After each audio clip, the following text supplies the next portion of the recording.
Hola, muy buenos días. Estamos aquí con un enorme gusto recibiendo al doctor Fernando Flores Camacho, que el día de hoy pues, nos hará la presentación de esta conferencia, representaciones científicas, sus concepciones, características e implicaciones educativas.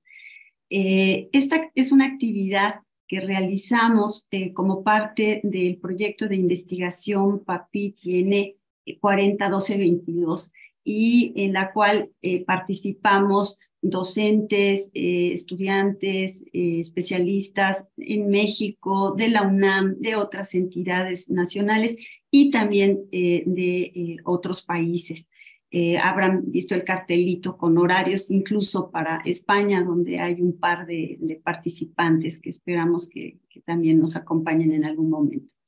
Bueno, queremos agradecer para la organización de esta actividad, además al proyecto, a la DEGAPA, a la Facultad de Psicología y especialmente en la División del Sistema de Universidad Abierta, al ingeniero Jorge Gol, que siempre nos apoya mucho, a la maestra Karina Torres, que es nuestra jefa, y a la maestra Gaby Villarreal, que es nuestra secretaria académica, y que todos ellos pues realizan esfuerzos para que podamos llevar a cabo estas actividades.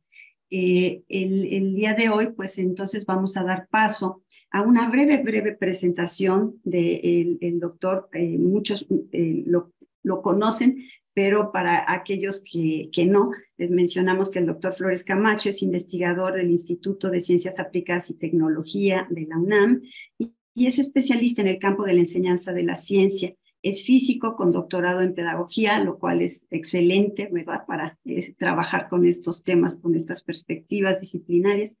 Y ha recibido la medalla Gabino Barreda. Es investigador nacional nivel 2. Sus áreas de interés son el cambio conceptual y representacional, la formación de conceptos, la epistemología de la física y la didáctica de la ciencia.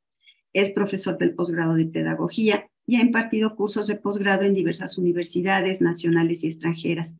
Tiene publicaciones en revistas nacionales e internacionales sobre sus temas de especialidad y cuenta con libros y diversos capítulos en libros, así como textos de física. Entonces, pues con mucho gusto damos la bienvenida al doctor Fernando Flores para que pues inicie esta presentación. Y pues adelante, Fernando. Muchas gracias. Muchas gracias a la doctora Soraya Monroy por haberme invitado a participar en esta ocasión con esta plática. Espero no aburrirlos demasiado.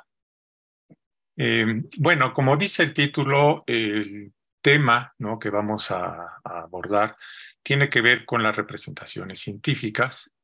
¿Qué concepciones, qué debates hay en torno a las representaciones científicas? ¿Cómo podemos caracterizarlas?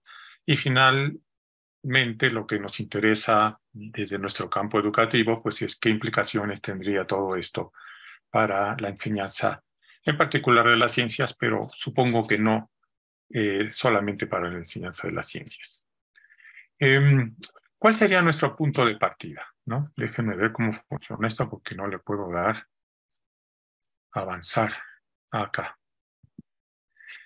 Nuestro punto de partida es que pues actualmente las representaciones han cobrado de nuevo, ¿no?, relevancia, no solo en los campos de la educación, sino también, y digamos desde hace algunos decenios, en el campo de la epistemología, de la filosofía de la ciencia y también de la psicología. Hay un reconocimiento, digamos, ya generalizado de que son las representaciones científicas, las representaciones en general las que nos permiten actuar, interaccionar con nuestra realidad, poder percibirla, darle sentido, darle coherencia y poder, digamos, tener una forma de cómo relacionarnos, no solo con las cuestiones, digamos, naturales, sino todo lo que tiene que ver con nuestro entorno. Esto, desde luego que no es nuevo, ¿no? Las representaciones, aunque ahora están, digamos, un poco en el ambiente, ¿no?, en el ambiente de la educación y de la psicología y de la epistemología, es un tema que se ha tratado desde hace mucho tiempo. Aquí, por ejemplo, les pongo, no sé si se alcanza a ver muy bien, pero hay tres referentes, ¿no? Uno de ellos es Schopenhauer, que tiene un libro que tiene que ver con las representaciones y la voluntad, y que en su primer párrafo, lo primero que dice que el mundo es mi representación. Dice, esta es la verdad válida para cada ser viviente que conoce, ¿no? Y aunque tan solo él dice, el hombre pueda llegar a ella, ¿no? Con la conciencia reflexiva y abstracta, etcétera, llega a la conclusión de que sin esos elementos, sin esas representaciones, pues no tendríamos una percepción del mundo y de sí mismo. Bueno, habría que disculpar un poco a Schopenhauer por hablar del hombre en términos, ¿no? Que si él jamás seguramente se imaginó que sus lectores del futuro no les parecería adecuado usar ese término en lugar de seres humanos o cualquier otro, pero bueno, podemos disculparlo. Y hay otros filósofos, por ejemplo, Max Bartovsky, ¿no? Que nuevamente nos habla de cómo la praxis humana tiene que ver con cómo construye artefactos con los cuales le da forma y objetividad a nuestro mundo, a través de nuestras representaciones, en el arte, en las teorías, etc. Y otro de los filósofos conocidos, como es Ian Hacking, lo deja de una manera sintética pero muy clara. Dice, los seres humanos son representadores. No son homo faber, como siempre, ¿no? Es algo que, una frase muy famosa que todo mundo conoce, sino él dice, somos homo de pictor, esto es, hombres humanos que representamos. Y esta representación es lo que nos da esa característica. Entonces, este es el punto de partida, ¿no? El saber que las representaciones han estado en la mente, ¿no? De los filósofos, también de los psicólogos y en menor medida, pero actualmente cada vez más en la de los educadores, en torno a que son los elementos centrales sobre los cuales tenemos que trabajar para entender los procesos, tanto de construcción de conocimiento como de aprendizaje. En uno de los handbooks que se tienen sobre filosofía de la ciencia de la Universidad de Oxford, uno de los capítulos que tiene que ver con las representaciones fue encargado a Mauricio Suárez, ¿no? Un filósofo español que ha trabajado mucho este tema. Y él nos hace notar cómo, ¿no? En las últimas décadas este tema se ha vuelto un debate en torno a las representaciones. ¿Por qué? Pues porque las representaciones, como habíamos venido diciendo, se han convertido en elementos de análisis.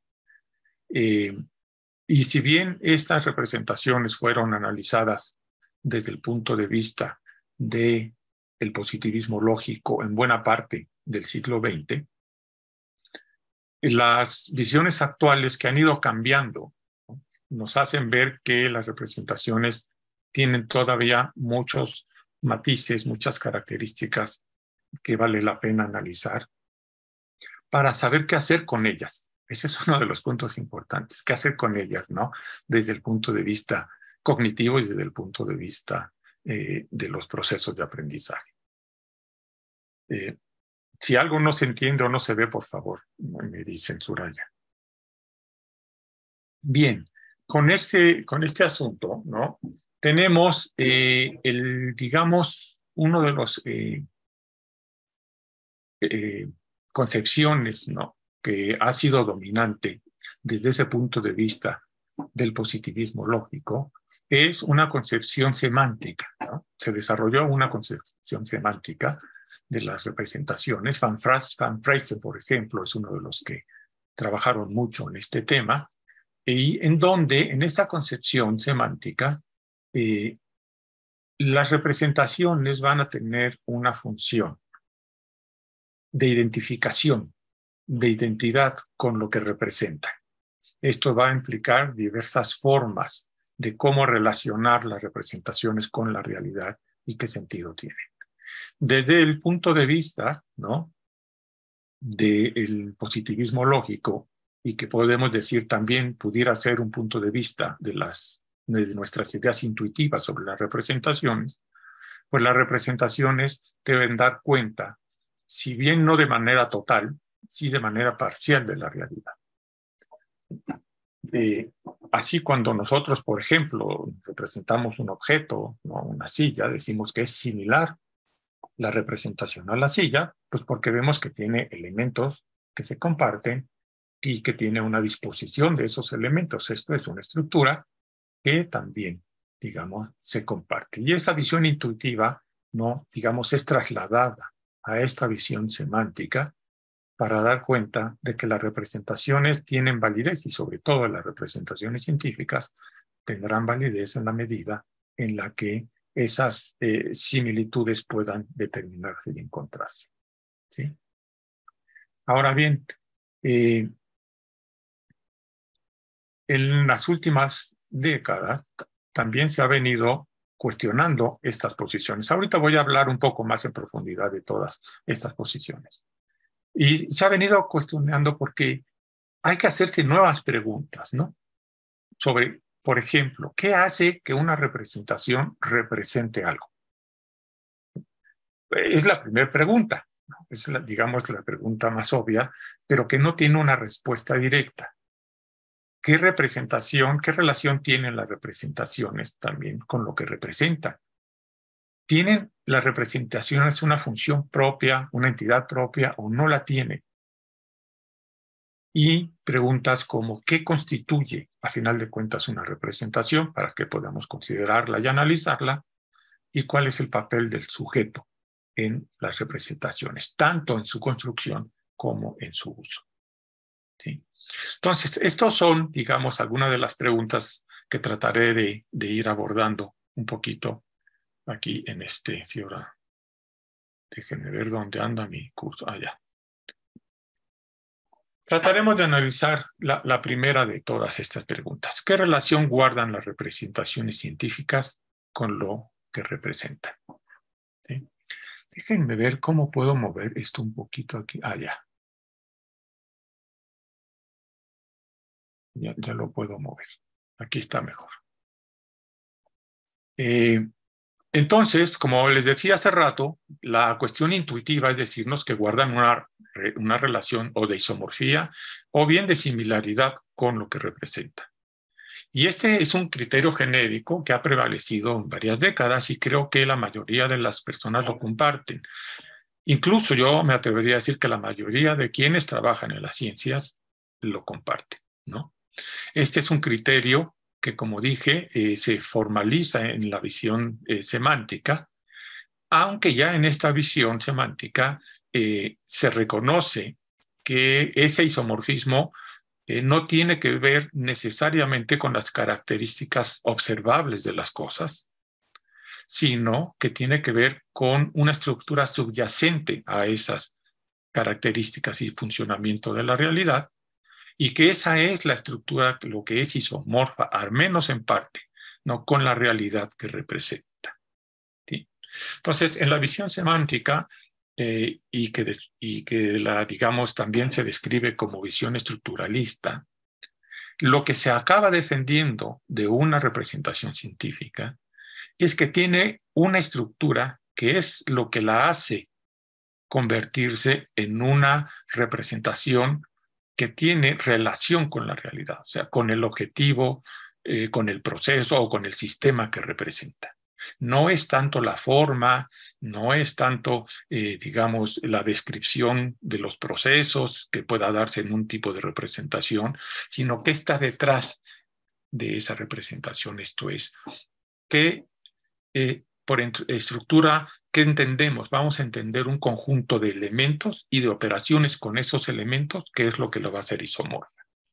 En el caso de la física, ¿no? Pues digamos, la estructura obvia y que defienden los filósofos, pues son las matemáticas, ¿no? Entonces, en esta concepción semántica, hay un tipo de correspondencia o identificación entre lo representado y la identificación. Por lo tanto, hay un significado no arbitrario.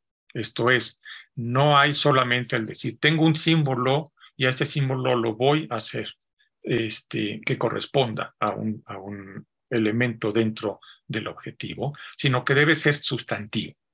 ¿Sí? ¿Qué se entiende por sustantivo? Que hay una identificación entre ambos. No es una asignación, ¿no?, del símbolo hacia lo que representa, sino es una identificación entre ellos. Y como les comentaba hace un momento, ¿sí?, esta realidad, esta identificación parte del supuesto de que la realidad es cognoscible. ¿Sí? Pero es cognoscible en función de cómo se construye un sistema operativo que nos da cuenta del funcionamiento de esa realidad. A esta visión semántica, ¿no?, pues hay desde luego una gran cantidad de filósofos de la ciencia que la postulan, de hecho se llaman estructuralistas, ¿no?, y que comparten una visión realista del proceso. Hay un principio de correspondencia entre el conocimiento y la realidad, y ese conocimiento viene dado por estas representaciones. Entonces, por ejemplo, Mazzini, una filósofa contemporánea, dice que es la estructura, la matemática es la estructura misma de la realidad. Y que si además a esa estructura de la realidad tenemos una confirmación empírica, entonces podemos hablar de un conocimiento verdadero. ¿Ok? Ahora, si ustedes podrán imaginarse, la mayoría de los científicos seguramente comparten esta visión, ¿no?, de las representaciones como elementos que les permiten llegar, bajo estas características, a conocer la verdad en la naturaleza. Pero la pregunta es si esta es toda la historia, ¿no? Si estamos conformes con que efectivamente esta visión estructuralista de la realidad y es la que, digamos, nos puede dar cuenta de las representaciones, de sus aspectos, de sus características y de sus implicaciones. Pues, como ustedes podrán saber, siempre en todos los temas filosóficos hay muchas posiciones, ¿no? Y hay críticas hacia todos estos posicionamientos y supuestos, ¿no?, que se dan dentro de los procesos epistemológicos. Entonces, ha habido en las últimas décadas, desde los, digamos, 2000, a partir del 2000, ¿no?, varias filósofos que han puesto de manifiesto que hay problemas con esta concepción semántica de las representaciones. Y hay dos elementos principales a estas objeciones. Uno es de carácter lógico y otro es sobre el papel del sujeto, ¿no? En cuanto al carácter lógico, tiene que ver con que si se acepta los criterios de isomorfía o incluso de similaridad, ¿sí?, hay tres aspectos que no se pueden cumplir y que son reflexividad, ¿no?, transitividad y, déjenme ver acá, que esto me causa muchos problemas, y simetría, ¿no? ¿Por qué? Pues porque todos estos elementos, ¿no?, si se acepta la premisa de que hay estas similitudes, entonces deberían cumplirse lógicamente estos tres elementos. Y evidentemente no se cumplen, porque no hay simetría entre el que representa y el representado. O sea, la representación va en una sola dirección, es hacia lo que representa. No hay reflexividad, ¿no?, pues porque la representación no se representa a sí misma, ¿sí? Y no hay transitividad porque si una representación representa un objeto y esa otra representación representa otro objeto B, no hay ninguna condición lógica que la representación A represente al concepto C, ¿no? Entonces no hay un proceso de transitividad. Y esto lo demuestran muy claramente Mauricio Suárez y otros filósofos. El otro aspecto, ¿no?, es el del sujeto. Ya desde los fines de los 80s, Ronald Geer había dado cuenta de que el sujeto es un aspecto realmente importante dentro de las representaciones, que no es suficiente con que las representaciones tengan una estructura, ¿no?, operativa con elementos de isomorfía o de similaridad. Y entonces él pone que el sujeto tiene un papel muy relevante en las representaciones por dos situaciones: porque le da intencionalidad al sujeto y porque le da un propósito a la representación. O sea, ambos aspectos evidentemente están ligados. Sin embargo, a pesar de que Geer reconoce esta, como se le llama, base centrada en el sujeto, ¿no?, para las representaciones, él sigue estableciendo, él sigue pensando que lo que aporta, además de la intencionalidad y el propósito, lo que aporta a la representación, el sujeto, es nuevamente esta idea de similaridad, pues es él el que determina esa similaridad con las representaciones y lo representado, ¿no? De tal manera que, si bien fue muy importante, digamos, su aportación en la introducción muy clara desde un punto de vista cognitivo de los sujetos, no rebasa, no sale desde esta posición semántica. Bueno, por lo que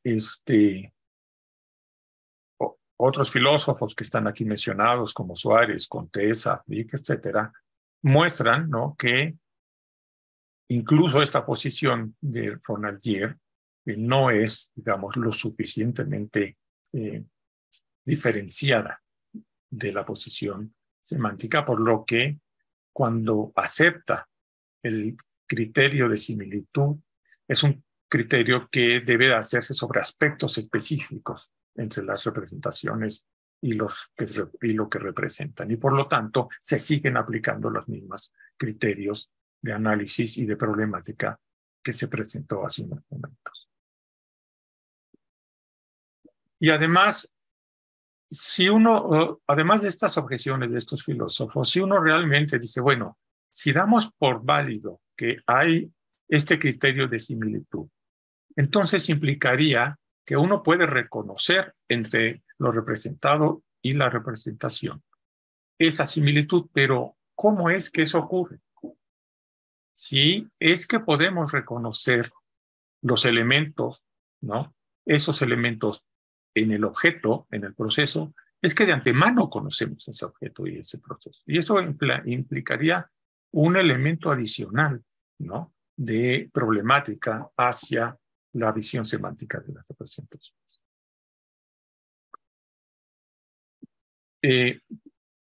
Por ello se genera otro enfoque, otra concepción de las representaciones, que en términos generales se llama visión pragmática o inferencial de las representaciones, ¿no?, que voy a tratar de describir brevemente.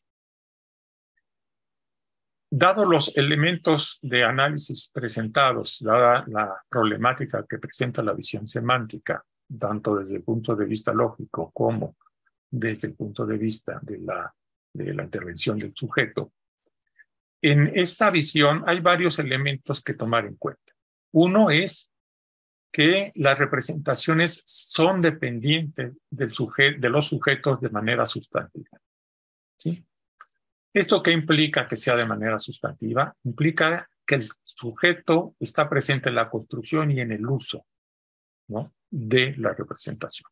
O sea, no puede haber representaciones si no hay un sujeto que esté construyéndolas, que esté, digamos, utilizándolas, pero esa utilización, como veremos adelante, no es simplemente el uso como una herramienta, ¿no?, sino es algo que está implicado en cómo esa representación funciona para el sujeto y cómo con esa representación ese sujeto produce conocimiento con él, ¿no?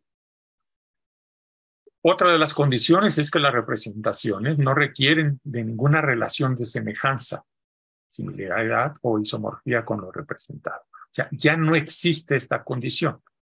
Entonces, no quiere decir que no haya, por ejemplo, representaciones gráficas, ¿no?, que se asemejen a los objetos. Simplemente que no hay un requisito, ¿sí?, de que eso tiene que ser un elemento indispensable, necesario, para que la representación represente algo.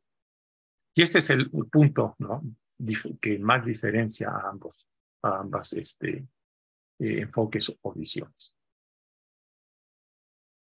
Otro de los aspectos que no se resolvían con digamos, la visión semántica, es que las representaciones pueden no representar lo representado. ¿Sí? Esto es, podemos tener representaciones erróneas, lo cual, desde el punto de vista psicológico, es evidente, ¿no?, que esto puede ocurrir. Pero si hiciéramos el supuesto de que sí hay similitud, entonces no podría haber representaciones erróneas, porque hay una correspondencia entre lo digamos, real entre lo representado y lo que representa, ¿no?, el representante. Ahora bien, también en esta visión se reconoce que las representaciones pueden representar entidades inexistentes, ¿no? Por ejemplo, podemos representar un unicornio, ¿sí? Y en la otra visión, eso no sería posible. Dirían, bueno, es que no estamos hablando de representaciones científicas en el otro caso, y tendrían razón. Pero también podemos pensar que en la ciencia se han construido representaciones de entidades inexistentes. ¿Sí?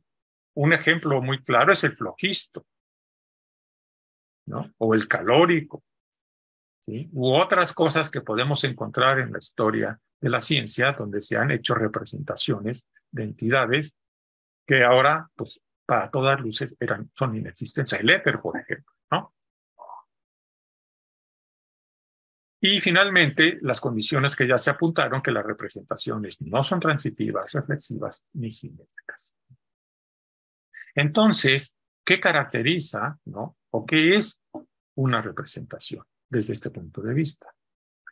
La primera de las concepciones, ¿no?, que fue apuntada por Suárez, es que una representación se caracteriza por lo que él denomina su fuerza y su capacidad de permitir razonamiento subrogado. ¿Sí? ¿Qué quiere decir todo esto? En primer lugar, la fuerza de una representación quiere decir, en términos de Suárez, qué tanto esa representación nos da elementos de lo representado, ¿no?, para intencionalmente construir esa representación en términos de lo que queremos representar. No quiere decir en ningún momento similitud, simplemente construir una entidad que podamos reconocer, ¿no?, que nos está representando lo que queremos representar.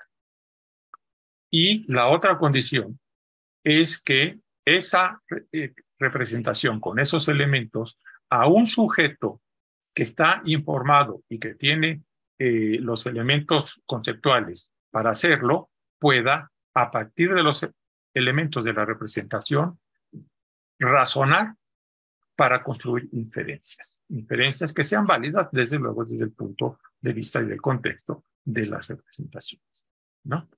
Entonces, aquí vemos, ¿no?, cómo claramente ya no hay criterio de similitud y el sujeto tiene el papel central en la representación, porque es el que le da la intencionalidad a la representación y es el que usa esos elementos para construir inferencias, independientemente de cómo está estructurada esa representación.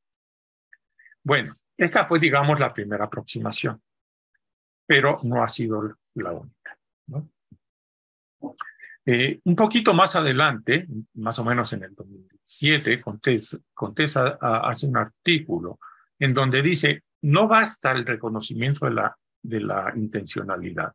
El sujeto es el que tiene que darle interpretación a esa representación en términos de esa intencionalidad y de esos propósitos que tienen la representación. Esto es darle funcionalidad.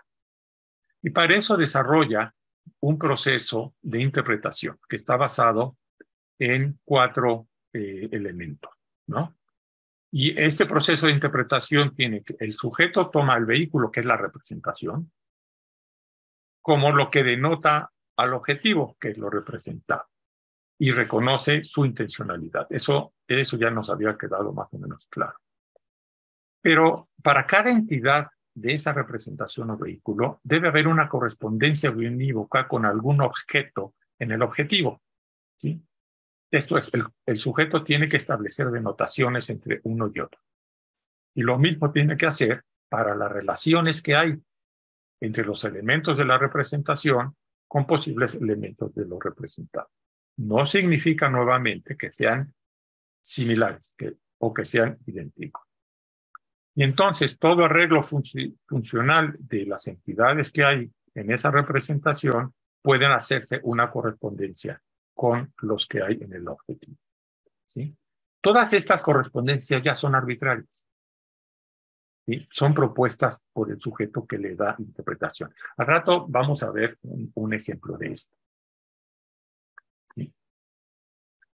Entonces, en esta concepción inferencial de las representaciones, es el sujeto el que da la caracterización y posibilidad a la representación, a diferencia del enfoque estructural, en que son las características intrínsecas de la representación. ¿Sí? Un paso adicional, digamos, en esta concepción, que a mí me ha parecido relevante, es lo que ha propuesto mucho más recientemente Nutila, ¿no? En donde no solo pone al sujeto como el elemento central de las representaciones, sino pone también en juego las formas y los medios materiales en los cuales la representación se construye, ¿sí? Lo que ella le llama su expresión signo-material. ¿Esto qué quiere decir? Que yo puedo tener una representación en un papel, ¿sí? Que yo puedo tener una representación en una pantalla, aquí como la que estamos todos viendo, la puedo tener como objetos físicos, ¿no? La puedo tener en un plano, la puedo tener en 3 dimensiones, etcétera. Ahí, cuando se construye una representación, cuando se convierte en una representación externa, se construye en medios materiales. Y esos también tienen un juego dentro de las características y el funcionamiento de la representación. Así, a ella les llama herramientas epistémicas o artefactos concretos, con las cuales las representaciones son construidas y esos elementos constriñen desde el diseño la posibilidad de uso de esas representaciones. Así, digamos, no solo son los modos, por ejemplo, si son simbólicos, si son gráficos, son esquemas, etcétera, sino cómo están hechas esos elementos. Entonces, un poco para finalizar esta sección, la relación que guardan las representaciones con lo representado es su posibilidad de que éstas sean para los sujetos herramientas epistémicas, que puedan hacer con ellas inferencias válidas, donde lo válido no implica verdadero necesariamente, sino viable dentro del contexto en el cual se infiere a partir de cada modelo o representación específica, ¿no? Y esta concepción inferencial de las representaciones, creo, es la que nos ha permitido tener una mejor caracterización, como vamos a ver un poquito más adelante, nos da tiempo, no sé cómo voy de tiempo, Soraya, tú me avisas. Como tú gustes, o sea, si quieres terminar a las 12, en 20 minutos más. 20 minutos, ok, vamos a apurarnos un poco entonces. Bien, entonces, finalizando esa sección, ¿cuál es el papel del sujeto en las representaciones científicas? Bueno, ya en parte lo hemos estado viendo, ¿no? Es un papel en el que, desde una visión, pues tiene un papel en la construcción del conocimiento, pero tiene un papel, digamos, desde la visión semántica, tiene un papel en la construcción porque es el que debe de identificar las relaciones de similaridad. Pero una vez construida, el sujeto ya no es importante, ¿no?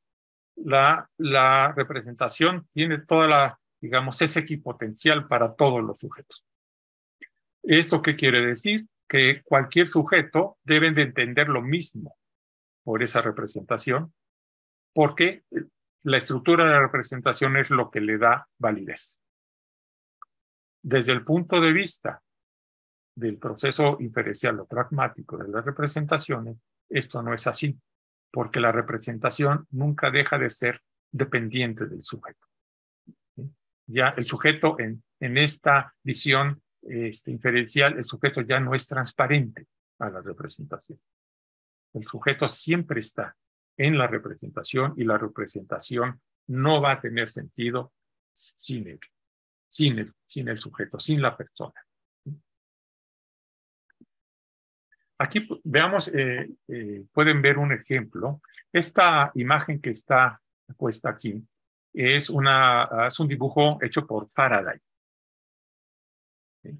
Sobre el campo eléctrico. Están ahí, podrán distinguir las dos cargas, una carga positiva, dos cargas positivas aquí, perdón, y cómo sería el campo eléctrico. Cuando se tiene una visión, ¿no? Centrada en esta cuestión de la isomorfía, es decir, que las representaciones deben ser correspondientes con la realidad, pues eso lleva a pensar de cierta manera sobre la naturaleza. Entonces, no es extraño, estamos hablando del siglo XIX, ¿no? No es extraño que para Faraday esas líneas que están ahí representadas eran reales. ¿Sí? O sea, eran las fuerzas. Él estaba totalmente convencido de que esas líneas que él había puesto ahí eran entidades reales, describían la realidad fielmente y eran las fuerzas que estaban actuando entre las cargas eléctricas. ¿Sí? Esto ahora pues ya no tiene mucho sentido, ¿no? No son reales estas fuerzas, no son reales allí en el dibujo, ¿ok? Entonces, como vemos, el tener una visión me va a llevar a cierta conceptualización de las cosas, que vamos a ver un poquito más adelante, es cuando vemos las cuestiones de educación. Bien, entonces, bueno, esto ya lo acabamos de decir, aquí los sujetos solo son usuarios en esta visión. Y en el enfoque inferencial, como acabo de expresar hace un ratito, estas representaciones solo son herramientas epistémicas, solo me sirven para construir conocimiento y por tanto, por ser epistémicas, no pueden existir sin el sujeto en cada momento. Voy a apurarme un poquito. Cualquier cosa, por favor, Soraya me dice si algo necesito. Esto es un poco lo que ya les acabo de decir. Entonces, podríamos concluir que el aprendiz en esta visión inferencial no es ahora transparente. La efectividad de la representación estará ligada a sus posibilidades de interpretar. ¿Sí? El sujeto de darle sentido y de emplearla para hacer ese razonamiento subrogado. En el proceso de aprendizaje, las representaciones pueden ser mal comprendidas. Eso no nos cabe la menor duda. Eso lo vemos todos los días, ¿no? Y obtener inferencias no congruentes con lo que se espera. Sin embargo, no pierden, ¿sí?, su característica de ser una entidad o una herramienta epistémica. Porque aunque las construcciones o las inferencias que se hagan sean inválidas, sigue siendo esa representación totalmente dependiente del sujeto y por eso el sujeto construye inferencias con él. ¿Sí? No tendría sentido esa representación si no existe un sujeto. Independientemente de que el razonamiento subrogado que establecen con ellas sea válido desde un punto de vista escolar o no. Y otro aspecto importante de estas representaciones. En el caso de la visión semántica, como las representaciones están determinadas por su estructura, ¿no? Son estáticas. Esto es, todo sujeto debe interpretarlas a final de cuentas de la misma manera, que es lo que esperamos usualmente en la escuela, ¿no? Que todos interpreten las cosas de manera, pues por lo menos semejante para decir que han aprendido. Pero en esta visión inferencial no, porque al ser totalmente dependientes del sujeto, esas representaciones pueden cambiar con el sujeto en el tiempo. Y entonces cambiar la manera en la cual se convierten en herramientas epistémicas para cada sujeto a través del tiempo. Van cambiando y esto implica que la comprensión de los conceptos, la comprensión de los procesos a través de las representaciones va transformándose en el tiempo con el sujeto, lo que nos da pie a las visiones actuales de transformación representacional como proceso de aprendizaje.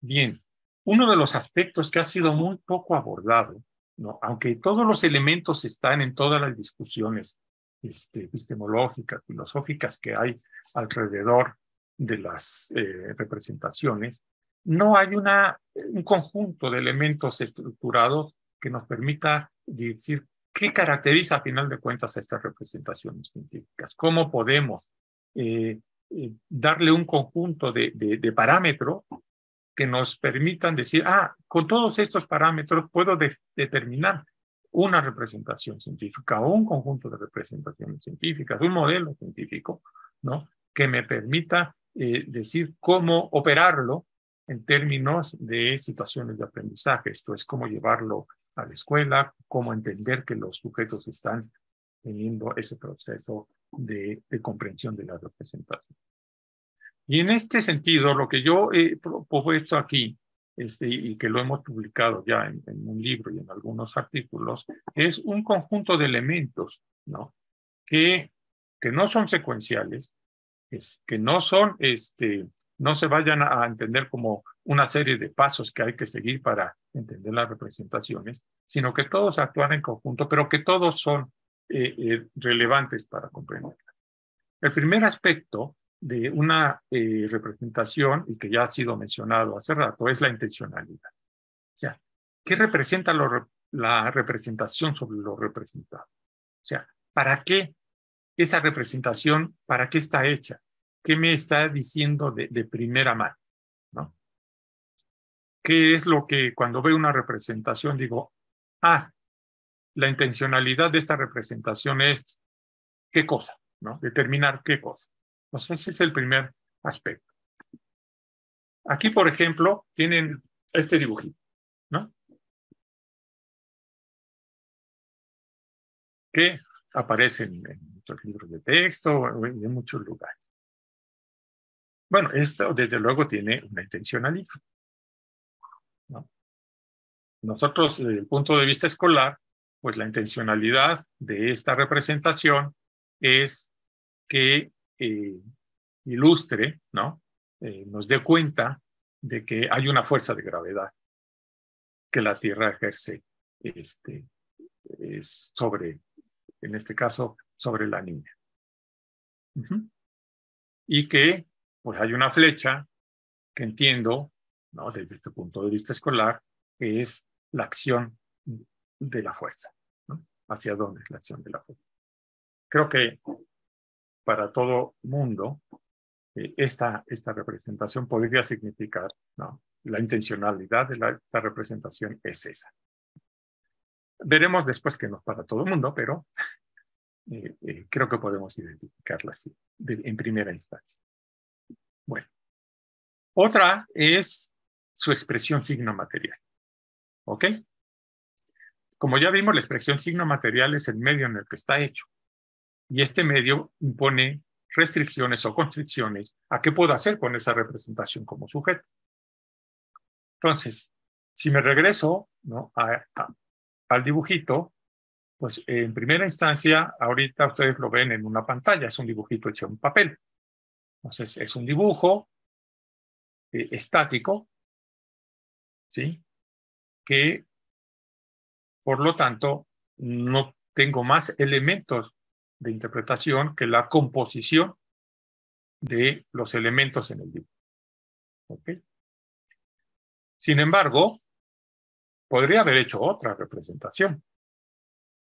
Por ejemplo, imaginen una representación en donde tengo una simulación, ¿no? O una animación, en donde veo cómo la niña baja, cae hacia la tierra.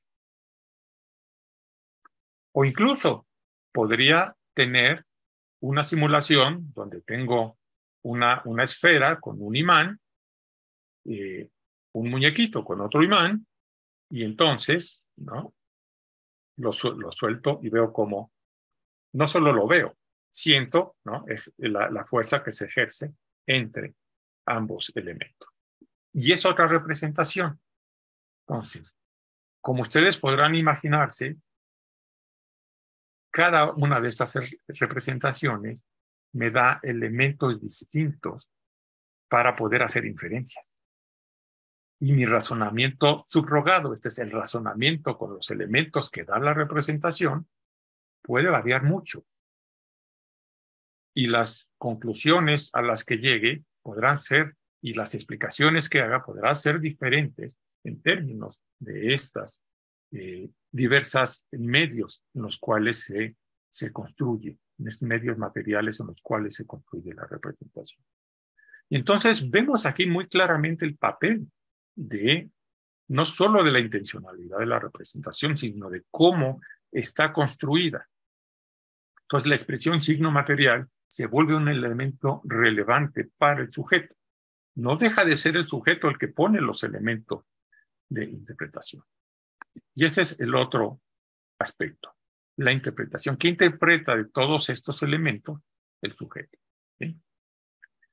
En este caso, por ejemplo, tenemos, ¿qué elementos tenemos? Pues tenemos como elementos de la representación, pues un dibujo que podemos denotar como tierra, un sujeto, ¿no? Que es una niña, una flecha, que podríamos denotar como una fuerza, ¿no? Y un espacio detrás que podríamos denotar como la ubicación espacial que tiene el arreglo. ¿Ok? Entonces, todos estos elementos están allí y los tengo que interpretar, pero también tengo que interpretar cómo funcionan estos elementos. ¿Se acuerdan de los 4 pasos que vimos de la interpretación? En esos pasos había que las relaciones entre los elementos de la representación habría que asociarlos a posibles relaciones en lo representado, ¿no? Y entonces, si se da este proceso de interpretación, que también es necesario, pues entonces se podrá establecer lo que es, digamos, la función principal de las representaciones, que es inferir con ellas. ¿Qué creen que infieren? Esto es real, o sea, alguna vez hicimos estas preguntas con estos dibujitos, no exactamente el mismo, pero uno muy parecido que venía en un libro de texto, a los niños. Y unos niños de 5º año nos decían, su inferencia era que era un gigante saltando sobre la tierra.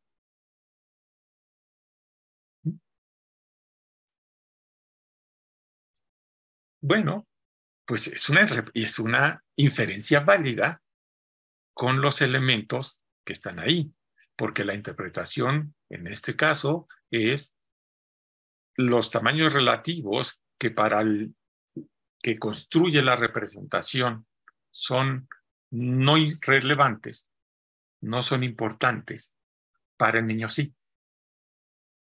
¿Ok? Entonces interpreta no como un sujeto con un tamaño indiferenciado, sino un sujeto con un tamaño muy grande comparado con la Tierra. Y la flecha, en lugar de interpretarla como una fuerza, la interpreta como dirección de movimiento. Y entonces no es extraño que infiera que esa representación lo que le dice es, su explicación de la representación es que es un gigante saltando sobre la Tierra. Otro de los elementos que están dentro de las representaciones son sus reglas de coordinación. Las reglas de coordinación es lo que nos permitiría decir, a final de cuentas, desde el punto de vista del sujeto, si esas representaciones son válidas o no para ese sujeto.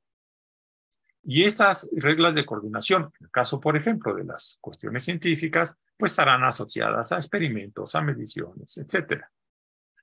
Pero no necesariamente, también pueden estar asociadas a elementos de experiencia previa del sujeto.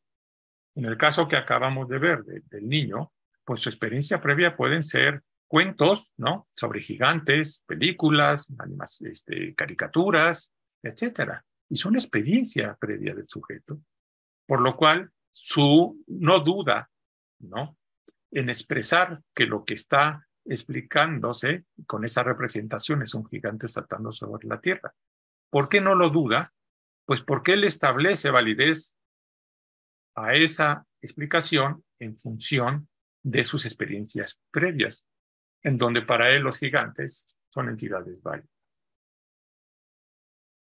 Entonces, vemos aquí como esta caracterización con los elementos de intencionalidad, expresión signo material, interpretación, inferencialidad y coordinación, ¿no? Son 5 elementos que me permiten caracterizar qué es una representación. Ya vimos la pregunta de qué es lo que representa la representación, ¿no? Y ahora estamos tratando de darle sentido a qué caracteriza a esa representación. Y entonces estamos caracterizando la representación con estos 5 aspectos, que repito, no son secuenciales, simplemente están puestos ahí en forma analítica para entender las funcionalidades de las representaciones en la mente de los sujetos, cómo se convierten en herramientas epistémicas para que puedan decir cosas con las representaciones científicas. Y entonces son acciones cognitivas indisociables del sujeto, ¿sí?, que hacen precisamente que esa representación sea una herramienta epistémica, inferencial y que le permita la comprensión y la construcción de conocimiento. En este sentido, ¿sí?, estas implicaciones tendrán implicaciones, mejor dicho, para la educación. Por un lado, sabemos que son el medio de interacción entre los sujetos, profesor, alumno, etcétera, que requieren de actores educativos que reconozcan la intencionalidad y potencialidad de las mismas. Por ejemplo, en el caso del dibujo que vimos, pues los maestros reconocen la intencionalidad y potencialidad de esa representación de manera diferente a lo que pueden hacer los niños. Que los sujetos educativos puedan interpretar las representaciones para lo que se requerirá la conjunción de diversos elementos, por ejemplo, de otras representaciones, de apoyos de explicación. O sea, en el caso del dibujo que vimos, ¿no?, para que la intencionalidad de la representación funcione, debió haber establecido una discusión previa, forma de entender y de representar que el tamaño del objeto es un tamaño solo en términos de darle posibilidad visual, ¿no?, al sujeto que está siendo atraído por la gravedad. Y que no implica que sea un gigante, sino simplemente, etcétera. Pero el niño tiene primero que representarse eso. ¿Cómo lo puede hacer el profesor? Pues de diversas maneras, ¿no? Viendo cómo un objeto al alejarse, ¿no?, se va haciendo muy pequeñito, entonces hacer alguna explicación con ello. El chiste es que deben de dársele nuevas elementos. Una de las premisas que vimos del inicio en la concepción inferencial de las representaciones es que para construir las inferencias y que éstas sean válidas, debe ser un sujeto competente e informado, ¿no?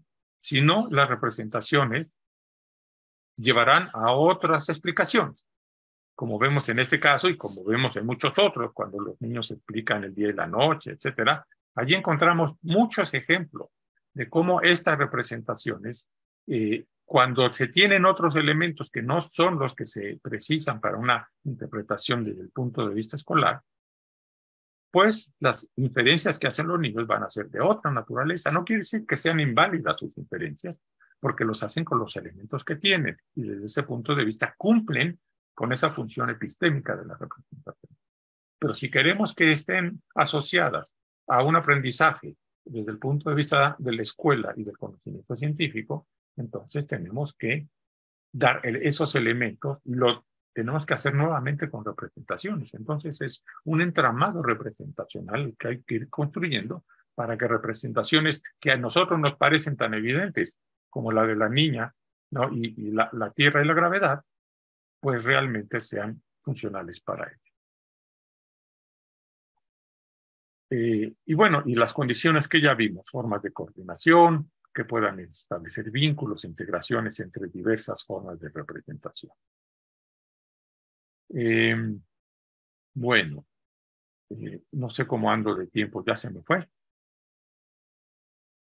¿Todavía? Termina, yo veo que ya no falta mucho. Termina, es muy interesante. Gracias, Fernando. Bien, creo que me paso a la última. Sí, perdón, digo que termines todo lo que tenías. Sí, ya casi, ya casi acabo. Gracias. Prácticamente estamos en el final.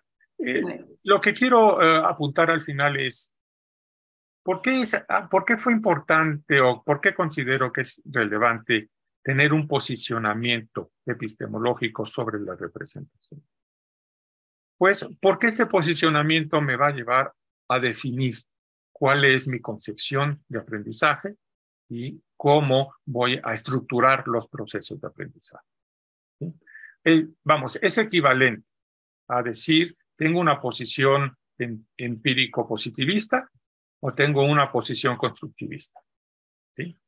Si tengo una posición empírico-positivista, pues entonces mis procesos de enseñanza y la concepción que tengo de aprendizaje va a estar ligada a esa posición. Y las acciones entonces van a ser correspondientes a lo que ya sabemos que es, digamos, la mayoría de lo que ocurre. La memorización, los ejercicios, ¿no? La prueba empírica, etcétera, etcétera. Si tengo una posición constructivista, tengo otros criterios, ¿no? La indagación, la evolución y transformación conceptual y representacional de los sujetos, etc. Pues lo mismo acá, están ligadas y están amarradas entre ambas, ¿no? Porque una posición semántica en donde las representaciones dan cuenta, al menos parcial y estructuralmente, de la realidad, pues tiene condiciones lógico-positivistas de validez, ¿no? Porque es la prueba empírica la que le da el sustento de verdad, dado que las inferencias que se hagan con una representación que parcialmente describe la realidad, pues una representación que está trabajando con la realidad misma, ¿no? Y por lo tanto, no caben muchas maneras de usarlas más que buscar que el sujeto, ¿no?, llegue necesariamente a esa misma representación y por lo tanto el sujeto es independiente de ella, lo que importa es su estructura. Y enseñar en consecuencia. Si comparto una visión inferencial donde el sujeto es digamos, el eje central del proceso, ¿no?, de la representación, donde la representación no existe sin el sujeto porque no tiene características propias más, lo que ya vimos, ¿no? Es el sujeto el que le da intencionalidad, trabaja con los elementos signomateriales de la misma, la interpreta, construye las inferencias y le da validez. ¿Sí? Entonces, pues voy a desarrollar procesos educativos congruentes con esa visión. Y entonces, ¿qué es lo que procuraré? Pues procuraré que las construcciones representacionales que hacen los sujetos se vayan transformando en el tiempo. Y para eso les estaré construyendo nuevos elementos representacionales que les permitan irlo haciendo a partir de todo su entramado conceptual y representacional que ellos mismos van construyendo, desarrollando. ¿Sí? Bueno, con esto termino. Muchas gracias por la atención. No sé si haya tiempo para Sí, sí, unas sí, por supuesto que sí. preguntas. Con mucho gusto. Muchísimas gracias, Fernando. Mira, bueno, primero la doctora Denise se disculpó, quería comentar algo, pero ya buscaremos la ocasión, porque tenía que salir a una clase. Entonces tuvo que retirarse hace unos momentos. De todas maneras, tenemos aquí en el chat un participante, Aldo Hernández, que comenta algo. Y mientras tanto, también le pido pues a quienes nos acompañan, a los miembros del proyecto que si tienen preguntas, en fin, pues ahora sí que levanten la manita y ahorita les damos la palabra. Por acá la doctora Alejandra Velázquez te felicita por tu exposición y ella pues también te está siguiendo por YouTube. Entonces, voy a leer lo que dice Aldo y para que tú nos hagas un comentario.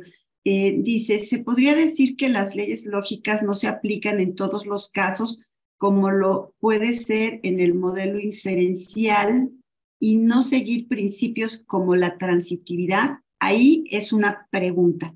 Y luego agrega, básicamente, construcción ambiental del sujeto interviene y modifica la manera en la que los sujetos construyen inferencias.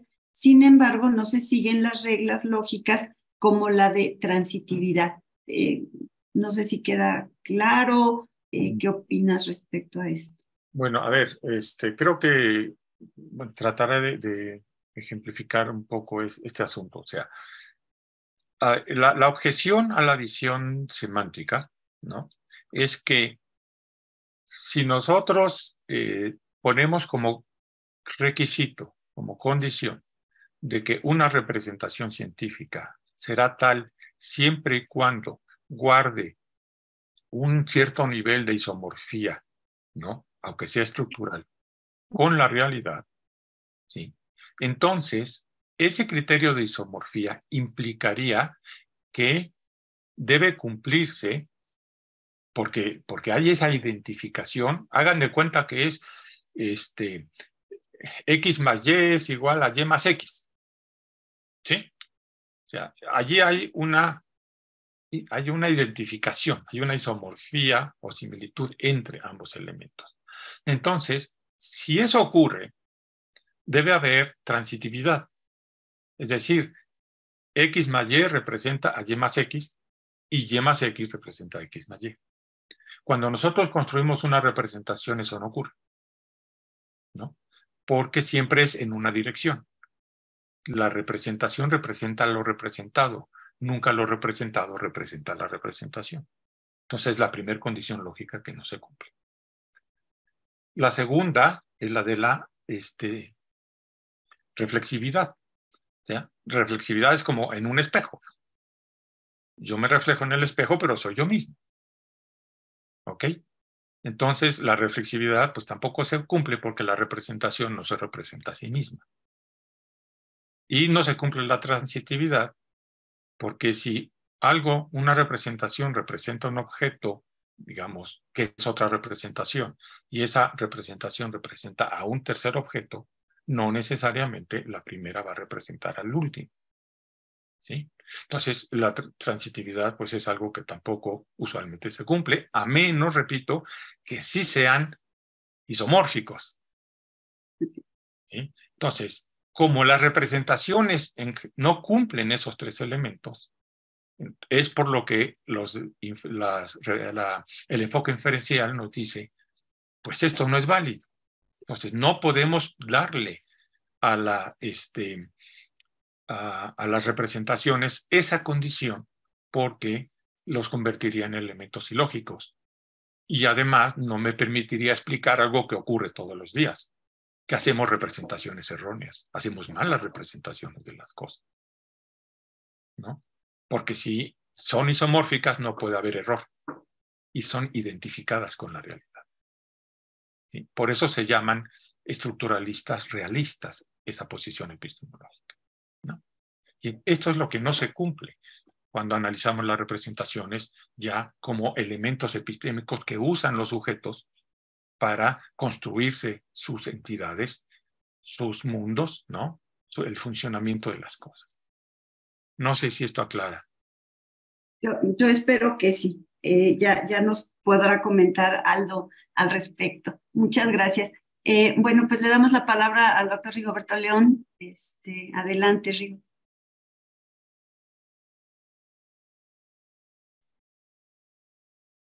Hola, muy Hola. bien. Fernando, muchas felicidades, pues una excelente exposición. Creo que clarifica muy bien precisamente las visiones que pueden, digamos, de alguna otra manera tomar una posición con respecto a las representaciones. Quiero hacer dos preguntas que están más o menos ligadas con algo que va y que se me hace muy importante, y es el papel de las representaciones en el proceso de enseñanza-aprendizaje y fundamentalmente respecto precisamente del acto de aprender. Hay una frase al último que me causó un poco de desasosiego, y es precisamente tomar y pedir a tomar a un sujeto que sea competente e informado, ¿sí? Es decir, si una posición pragmática implica que las representaciones tomen a la gente como una parte sustantiva o con respecto a la intencionalidad, básicamente, digamos, parecería que todos estos elementos que me parecen muy adecuados de intencionalidad, expresión, coordinación, etcétera, parecerían ser el interjuego en el cual se pudieran establecer relaciones entre sujetos para poder compartir representaciones. Si no, no habría, en sentido estricto, comunicación. Y estaríamos hablando de que cada representación sería, ahora sí que muy particular de aquel sujeto que representa, porque por más intencionalidad que pueda tener, pero la comunicabilidad, ¿de dónde devendría? La comunicabilidad tendría que venir de compartir un mundo. Es decir, de compartir de alguna manera ciertas protorrepresentaciones acerca del mundo que habitamos, ¿sí? Entonces, esa parte sí me causa un poco de, digamos, de problema, porque el salto hacia el proceso de enseñanza-aprendizaje compartiendo representaciones, creo que queda muy claro precisamente con el dibujo de este planeta, el mundo, la Tierra, con la niña, que puede ser interpretado en algún momento como un gigante, digamos, quizás por las dimensiones, las magnitudes que se le están dando a un objeto y otro, pero donde se pierde que la intencionalidad estaría en el ejemplo de la relación que guardan precisamente ambos objetos, ¿no? Pero podría haber otras 2 o 3 representaciones más, digamos, quizás. Pero sí decimos en todo caso que hay algo, entre comillas, que podría ser erróneo, que sería considerar a esa niña como un gigante, porque no sería la representación adecuada, pero rompe con qué intencionalidad. La intencionalidad de la labor educativa, la intencionalidad de la visión científica o la intencionalidad del sujeto que está representando como gigante a la niña. Es decir, ahí hay un interjuego que no alcanzo todavía a entender muy bien. Y la otra, por último, la segunda pregunta, tiene que ver, digamos, con 2 cosas. Uno, se hacía de una distinción, y sí me gustaría ir que se profundizara entre lo que es válido y lo que es verdadero, ¿no? Por un lado, y el que tiene que ver con, tengo 2 imágenes que se presentaron en la exposición, la de Faraday, los patrones de los campos eléctricos, y esta otra representación de la Tierra con la niña, quizá para representar la gravedad, ¿no? Pero había algo que se decía, es que esas líneas no existen, ¿sí? Pero en general, si es una representación, y suponemos en la representación, digamos, más bien pragmática, podríamos suponer, a diferencia, digamos, considerar que Faraday puede decir que sí existen en la realidad, pero quizás no las vemos, pero se están representando, digamos, y la representación entonces tendría que ser, digamos, una representación válida y quizás para él verdadera, pero podríamos entonces decir que no, que es una representación válida, pero no verdadera. Pero, ¿cuál es la diferencia entre las 2 representaciones en el momento del proceso de enseñanza-aprendizaje?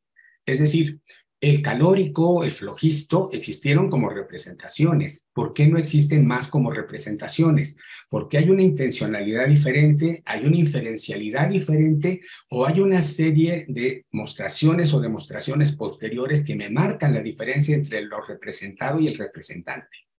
Es decir, ¿en dónde está precisamente esa combinación? Y creo que ahí vuelvo por donde pasé. ¿Qué significa ese sujeto competente e informado?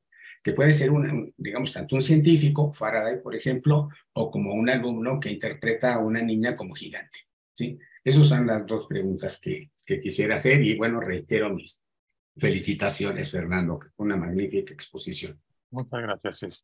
A ver, sí, entiendo y me parecen muy adecuadas tus preguntas, ¿no? Porque la función de una representación desde este punto de vista inferencial o, digamos, como herramienta, como elemento epistémico para construir, la misma caracterización de epistémico lo hace dependiente del sujeto. Entonces, toda representación va a requerir de un sujeto. Suárez propone que este sujeto debe ser alguien competente e informado, ¿sí? ¿Qué quiere decir esto? Quiere decir que con los elementos de la representación es capaz de construir un razonamiento subrogado, ¿sí? Ahora, ¿por qué es importante este razonamiento? Pues porque es el que me da la posibilidad de inferir. La inferencia puede ser una predicción, puede ser una explicación. Desde un punto de vista, digamos, científico, recordemos que Suárez está construyendo representaciones científicas, no está pensando en los alumnos, está pensando en los científicos, ¿no? Esa representación debe tener un sujeto con esas características para que la inferencia sea científicamente válida, ¿no? Ahora, si nos salimos de ese contexto, podemos pensar que a final de cuentas, si un sujeto puede darle sentido, ¿no? A la interpretación y puede darle, a la representación y puede darle una interpretación, entonces es un sujeto informado y competente. Pero no en el sentido necesario de que va a obtener conclusiones como las que se espera científicamente. ¿Sí? Esto es, en el caso de la niña, del niño que estableció que es el gigante, el que está saltando sobre la Tierra, podemos decir que es informado y competente. ¿Por qué? Es informado porque reconoce o denota el dibujo de la Tierra con la Tierra. ¿Sí? Denota a la niña con un gigante y denota a la fuerza, la flecha fuerza, como un movimiento. ¿Sí? Entonces, está informado y es capaz de armar con estos elementos una inferencia. ¿Sí?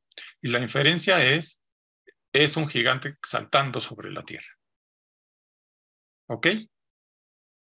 Entonces, no es el sujeto competente e informado como el niño, digamos, que puede identificar la Tierra al sujeto sin importar su tamaño y a la flecha como una fuerza de atracción gravitacional. Porque ese niño va a inferir que lo que implica esa representación, el propósito, la intencionalidad de la representación, es dar cuenta de cómo la Tierra atrae a las personas hacia su superficie. ¿Sí? Desde los enfoques de cada sujeto, desde las posibilidades interpretativas de cada sujeto e inferenciales, son construcciones válidas. ¿Sí? Desde un punto de vista escolar, no lo van a hacer. Y entonces el proceso educativo tendrá que ver con cómo establecer apoyos, nuevas representaciones, nuevos elementos de construcción del sujeto para que vaya transformando esas posibilidades que tiene en otras que le permitan hacer otro tipo de razonamiento con esos elementos y obtener inferencias distintas. Entonces, en esta posición, el aprendizaje se convierte en un proceso de transformación representacional. ¿Sí? Ahora, ¿dónde está la comunicación? Bueno, cualquier representación que tengamos, ¿sí?, externa, ya es un proceso de comunicación. Tanto para el que la pone como para el que la observa, ¿no? Se objetiva. Por eso se convierte en herramienta epistémica. ¿Sí? No sé si esto ayuda a aclarar, Rigoberto, el asunto de dónde está el juego aquí en los procesos y cómo se entendería un proceso de aprendizaje en este caso. Sí, no, sí, gracias. Creo que explica muy bien cuál es digamos, cuál es esa relación y cuál era la pregunta que estaba realizando. Me parece muy adecuada la respuesta. Gracias. No sé si me quedó pendiente algo sobre, habías dicho la validez, ¿no? Validez y verdadero. Sí. Sí, validez y verdadero. A ver, desde la visión del posicionamiento, digamos, lógico positivista, la verdad está determinada por la corroboración con la experimentación, ¿no? Ya sea desde el punto de vista directo, ¿no? El experimento directamente corrobora, o desde el punto de vista popperiano, donde es la falsificación, pero a final de cuentas sigue siendo una acción, ¿no?, de interacción con la fenomenología, y el resultado de esa interacción con la fenomenología es lo que va a determinar el carácter verdadero. ¿Sí? En la visión estructuralista actual son dos condiciones para la verdad. Una es la isomorfía, aunque sea parcial, entre estructura y realidad. Como decía en el párrafo que les puse no recuerdo el nombre de pila, pero de Massimi, es una filósofa italiana, ¿no? Decía, la estructura de la matemática es la realidad, ¿no? Una afirmación estructuralista, a más no poder, tajante, ¿sí? ¿Qué puedo obtener con ella? Inferencias válidas. ¿Por qué son válidas? Porque son congruentes con la estructura matemática. Si además se corrobora experimentalmente, entonces es verdadera. ¿Sí? Entonces, muy claramente, esta visión lógico-positivista realista, ¿no?, que comparten muchos científicos, y evidentemente el caso de Faraday es un ejemplo claro, ¿no?, pues lo que obtiene su representación es la realidad. Y por lo tanto, esas líneas de fuerza que están ahí, si bien son una representación porque no las ve, pero son reales. Son reales, ¿por qué? Porque si pone una partícula testigo, ¿no?, se va a mover de acuerdo, ¿no?, a esas líneas. Y entonces él dice, la fuerza es real. ¿Sí? Y esas líneas me representan fidedignamente la fuerza. Son la realidad. ¿Sí? Pero esas líneas no existen. El campo es continuo. Y el campo no es de fuerzas, como él pensaba, sino es un campo, donde el campo no existe hasta que no hay interacción. Entonces, esa representación de Faraday ya no es válida desde el punto de vista de la física, ¿no?, contemporánea. Y entonces, validez y verdad pueden estar asociadas. Desde un punto de vista relativista, la palabra que se usa es viabilidad, no verdad. ¿Sí? El conocimiento es viable. Y es viable en función de todos los parámetros y características. Ustedes recuerdan, ¿no?, o alguna lectura, por ejemplo, de Thomas Kuhn, nunca habla de verdad. Se habla de viabilidad del conocimiento. ¿Qué es lo que hace un conocimiento viable? Pues que cumple, ¿no?, precisamente con todos los... es un conocimiento construido con la teoría, interpretado con la teoría y experimentado con la teoría. O sea, no es, lo que se llamaba el theory laden, ¿no? El estar, la teoría, no hay un elemento externo a la teoría que le dé validez a ella misma. Porque si existiese ese elemento externo, sería el elemento universalmente válido, y no tenemos ningún elemento universalmente válido para toda la ciencia. Entonces, esa sería esta diferencia. Dependiendo de la posición en la que estés, desde luego se vale que cada quien esté en la posición que le parezca más razonable, ¿no? Pero dependiendo de la posición que estés, el criterio de validez y verdad son distintos.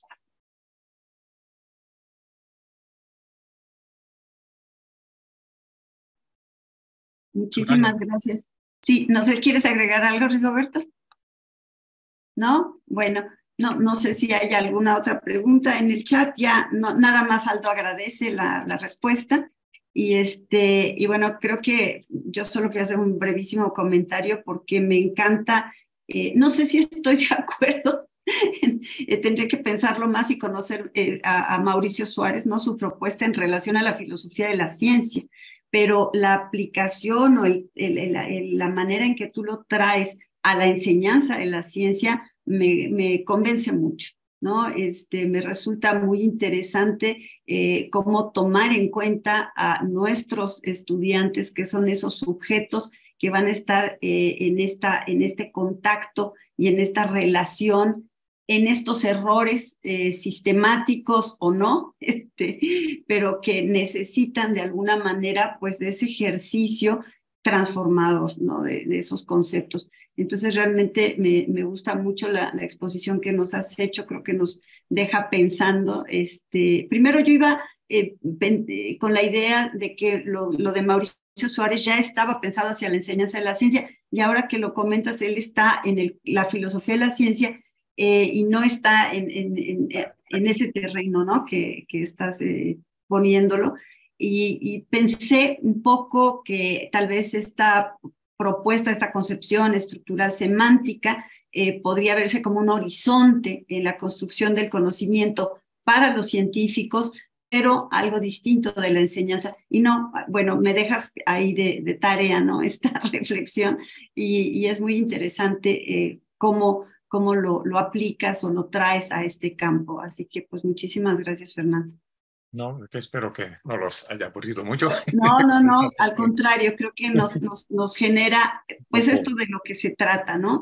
Elementos para seguir pensando y cuestionando y abonando a la situación del conocimiento, tanto en la enseñanza de la ciencia como en el campo de la filosofía, que yo creo que sí tienen que estar mucho más relacionados. Sí, yo creo que sí, se ha aprendido mucho de la filosofía actual para, ¿no? Claro para que sí. hacer otras cosas de los procesos de construcción de conocimiento, ¿no? Sí, así es, muy, muy, muy interesante. Y bueno, pues con esto vamos a despedirnos por ahora. La conferencia quedará disponible en línea. Ya les avisaré porque Jorge nos hace el favor de editarla, poner un bonito cartel, una musiquita, en fin, para la presentación. Ya les avisaré de la liga en la que finalmente queda. Y bueno, pues agradezco a quienes nos han acompañado por YouTube, tanto como tu presentación y quienes han estado aquí con nosotros, ¿no? Miembros del proyecto, participantes, becarios, que pues nos han acompañado, y tendremos mucho de qué conversar. Rigo, mil gracias. Nos vemos entonces en la próxima. Más o menos para el 18 de mayo tenemos otra conferencia. Les haremos llegar la información. Claro que sí. Muchísimas gracias a todos. Muy amables. Hasta luego. Gracias. Un abrazo. Gracias.